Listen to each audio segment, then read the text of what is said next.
नमस्कार, मैं हूँ आकाश चंद्र गुप्ता और फाइनाइट डिफरेंसेस के लेक्चर 5 में आप सबका बहुत बहुत स्वागत है। पिछले क्लासेस में हमने देखा था कि फंडामेंटल फाइनाइट डिफरेंस थ्योरम क्या होता है। ये और हमने देखा था कि फैक्टोरियल फंक्शंस क्या होता है, उसके थ्योरम्स, फैक्टोरियल फंक्शंस के थ्योरम्स और एक रेसिप्रोकल फैक्टोरियल्स के डेफिनेशंस और थ्योरम्स हमने देखा था। आज के इस लेक्चर में, जैसा कि मैंने पिछले लेक्चर में कहा था कि हम क्वेश्चंस कुछ सॉल्व करेंगे, बिकॉज लेक्चर 4 एक बहुत ही इंडिपेंडेंट लेक्चर था जिसका बाकी सब न्यूमेरिकल मेथड्स के चैप्टर्स के साथ बहुत कम कोई रिलेशन है, बहुत ही कम ही रिलेशन है। ये एक इंडिपेंडेंट टॉपिक था चैप्टर 4। इससे क्वेश्चंस कैसे आते हैं हम देख लें एक बार। आप देख सकते हैं कि अगर हमें एक पॉलिनोमियल दे दिया गया है, सो पॉलिनोमियल को अगर हम उसका फाइनाइट डिफरेंसेस निकालना चाहें, फर्स्ट ऑर्डर डिफरेंस या सेकंड ऑर्डर जो भी डिफरेंस हम निकालना चाहें, उसके लिए पहले मेरे को उस पॉलिनोमियल को फैक्टोरियल पॉलिनोमियल में चेंज करना होगा। जब हम उस पॉलिनोमियल को फैक्टोरियल पॉलिनोमियल में चेंज कर लेंगे, उसके बाद हम उस पर फॉरवर्ड डिफरेंस ऑपरेटर अप्लाई करके हम उसका फाइनाइट डिफरेंसेस कैलकुलेट कर सकते हैं। हमें एक पॉलिनोमियल दिया गया है, express this polynomial as a factorial polynomial. तो फैक्टोरियल पॉलिनोमियल को में कैसे रिप्रेजेंट करेंगे? सो इस देख सकते हैं आप कि इस ये पॉलिनोमियल का डिग्री 3 है, बिकॉज x की सबसे ज्यादा पावर 3 है। ये फैक्टोरियल की डिग्री 3 है। हमने देखा था कि फैक्टोरियल फंक्शंस में कि n की वैल्यू, ये n है, n की वैल्यू वही होगी जो पॉलिनोमियल की डिग्री होगी, हाईएस्ट डिग्री जो होगी वही x के ऊपर में n की वैल्यू होगी। Let the factorial polynomial be x of n which is 3 plus b of x2 plus c of x1 plus d। हमने इस पॉलिनोमियल को इसके बराबर लिखा। ये नॉर्मल पॉलिनोमियल रिप्रेजेंटेशन है, ये फैक्टोरियल पॉलिनोमियल रिप्रेजेंटेशन है। पहले हम देखेंगे कि नॉर्मल पॉलिनोमियल को हम फैक्टोरियल पॉलिनोमियल में कैसे चेंज करते हैं। ए बी सी डी क्या है? A b c d coefficient है जो हमें डिटरमाइन करना है, क्योंकि हम जानते हैं x की वैल्यू एक बार 3 आएगी, एक बार 2 आएगी, एक बार 1 आएगी, एक बार x की वैल्यू x के ऊपर में 0 आएगा। इसको चेंज कैसे करें? तो आप देख सकते हैं नॉर्मल जो पॉलिनोमियल है उसका जो भी कोफिशिएंट है हमने यहाँ पे लिखा हुआ है 2 -3 4 -8। फिर हमने एक चीज गौर करना है कि h की वैल्यू क्या है। फाइनाइट डिफरेंस जो है h, उसकी वैल्यू क्या है? हमें यहाँ पे फाइनाइट डिफरेंसेस की वैल्यू मेंशन नहीं की हुई है, तो हम उसको 1 मान के चलते हैं। और एक चीज आप देख सकते हैं, गौर कर सकते हैं कि यहाँ पे सिंथेटिक डिवीजन हमने यूज किया हुआ है। सिंथेटिक डिवीजन आपको अगर नहीं पता है तो मैं बताता हूँ कि कैसे किया जाता है। हमने 0 से स्टार्ट किया हुआ है, 0 हमने लिया और ये 2 को हमने फर्स्ट टर्म वैसे का वैसे ही उतर जाता है, 2 हमने वैसे ही लिख दिया। नेक्स्ट हमने इन दोनों को मल्टीप्लीकेशन करना है, 0 और 2 को। 0 और 2 का मल्टीप्लीकेशन 0 होता है, तो हमने यहाँ पे 0 लिखा। इन दोनों का एडिशन, इन दोनों का एडिशन हो जाता है -3। हमने -3। सिमिलरली इसका 0 और -3 का मल्टीप्लीकेशन 0 होता है, तो हमने यहाँ पे 0 लिखा और 4 लिखा। सिमिलरली 0 इंटू 4 इज 0 और इन दोनों का एडिशन -8। लास्ट टर्म हम एलिमिनेट कर देंगे, उसको ब्रैकेट आउट कर देंगे। नेक्स्ट हम 1 जाएंगे क्योंकि h एडिशन करेंगे, तो h कुछ नहीं दिया हुआ है, तो h की वैल्यू हमने 1 माना हुआ है, 1। और यहाँ पे हमने ये पाया हुआ है। सिमिलरली हम फर्स्ट टर्म वैसे का वैसे ही लिख देते हैं, 2 वैसे का वैसे ही आ गया और 1 इंटू 2 इज 2। हमने यहाँ पे 2 लिखा और -3 + 2 इज -1। सिमिलरली हम 1 इंटू -1 ऑफ लिखेंगे, मल्टीप्लिकेशन इन दोनों का -1 होता है, तो हमने यहाँ पे -1 दिया हुआ है और 4 minus plus of -1 is equal to 3।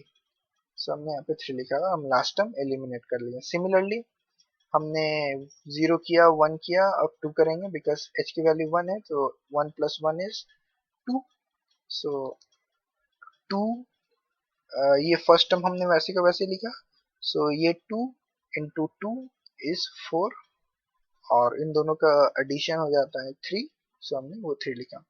सो अब हम देखते हैं ये जो आप ब्रैकेट आउट एलिमेंट जो भी है वो सब एक्चुअली में कुछ नहीं है, फैक्टोरियल पॉलिनोमियल का कोफिशिएंट है, यानी ए बी सी और डी है। तो हम नीचे से स्टार्ट करते हैं, 2 3 3 -8 ऊपर की तरफ जाएंगे। ऑलराइट, सो फैक्टोरियल फंक्शन में कैसे रिप्रेजेंट करेंगे? सो पहला मेरा ए हो जाता है, ए की वैल्यू हम 2 मिला है हमें, यहाँ से हम देख सकते हैं 2। सो हमने यहाँ पे 2 लिखा। बी की वैल्यू हमें नेक्स्ट 3 मिला है, सो हम 3 लिखे हैं। सी की वैल्यू हमें 3 मिला है, तो हम 3 लिखे हैं। और डी का वैल्यू हमें -8 मिला है, सो हम -8 लिखे हुए हैं।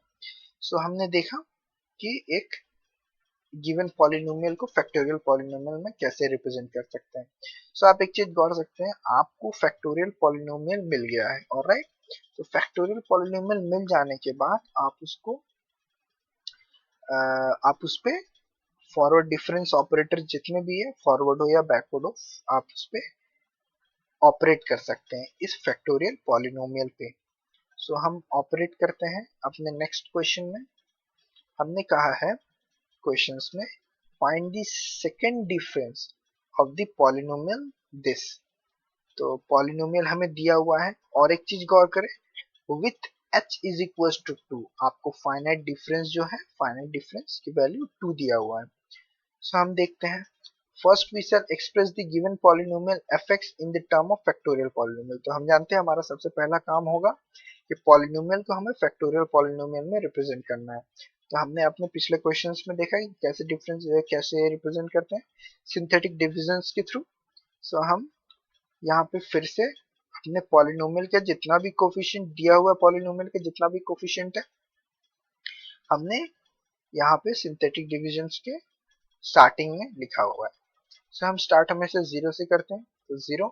सिमिलरली 1 पहला टर्म उतर जाएगा, तो 0 और 1 का 0 और 1 का मल्टीप्लिकेशन 0 होता है, सो हमने 0, फिर इन दोनों का एडिशन, एक बार मल्टीप्लिकेशन, फिर एडिशन, फिर मल्टीप्लिकेशन, यहाँ पे इसकी वैल्यू है, फिर इन दोनों का एडिशन। सिमिलरली 0 का -30 के साथ मल्टीप्लिकेशन 0 आएगा, और 9 + 0 इज 9। सो लास्ट टर्म हमने एलिमिनेट कर दिया। अब जो कि हमारा फाइनाइट डिफरेंस 2 है, यानी h की वैल्यू 2 है, सो हम इंक्रीमेंट 0 + 2 किए, सो 2 हुआ। सो हमने पहला वैल्यू वैसे का वैसे लिख दिया। ऑलराइट, और 2 को हमने 2 और 1 को मल्टीप्लाई किए, 2 आया, तो हम यहाँ पे 2 लिखे, और इन दोनों का एडिशन। सिमिलरली हम 4 के लिए करेंगे, 6 के लिए करेंगे। ऑलराइट, और लास्ट टर्म हम एलिमिनेट करते जाएंगे। सो हमें हमारा पॉलिनोमियल, फैक्टोरियल पॉलिनोमियल ये आया, क्यों? क्योंकि हमारा देखें x⁴ हमारा, यानी हमारा पॉलिनोमियल का डिग्री 4 था। सो मेरा फैक्टोरियल फंक्शंस का भी n की वैल्यू सबसे ज्यादा 4 होगी।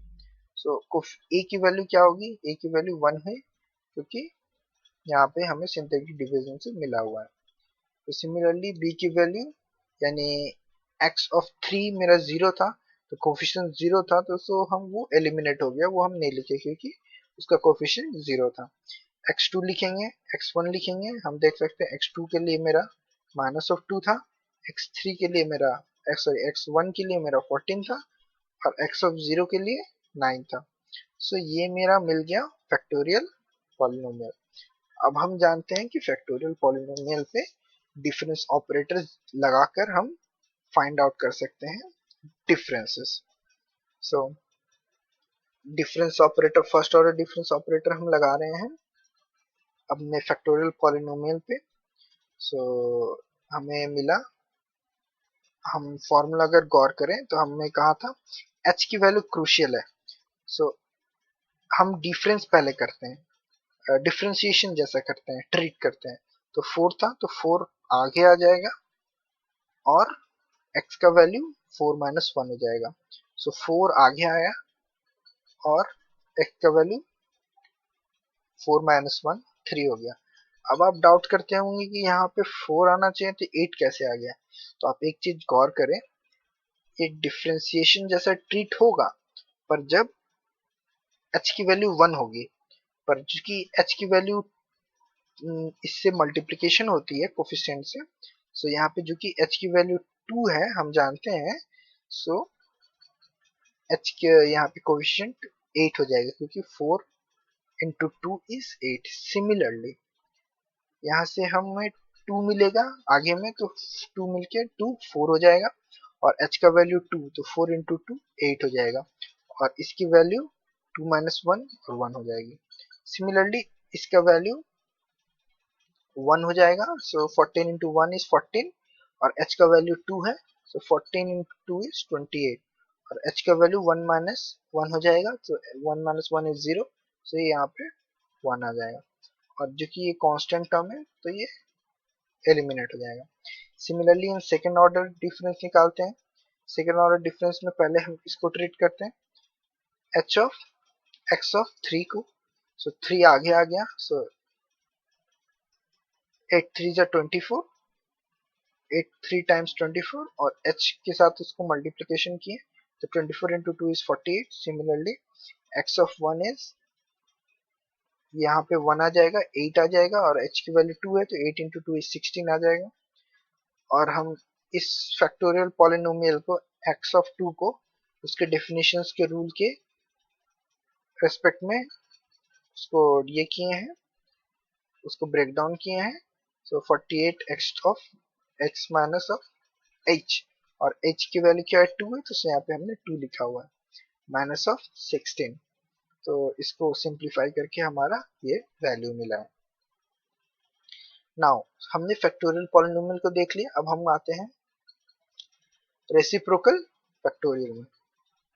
सो हमारा दिया हुआ है कि एक y का वैल्यू दिया हुआ है पॉलिनोमियल में रेसिप्रोकल में, इसका हमें सेकंड ऑर्डर डिफरेंस निकालना है, फाइंड आउट करना है, सो दैट करना है, प्रूव करना है। सो ये हमारा गिवन पॉलिनोमियल है, राइट।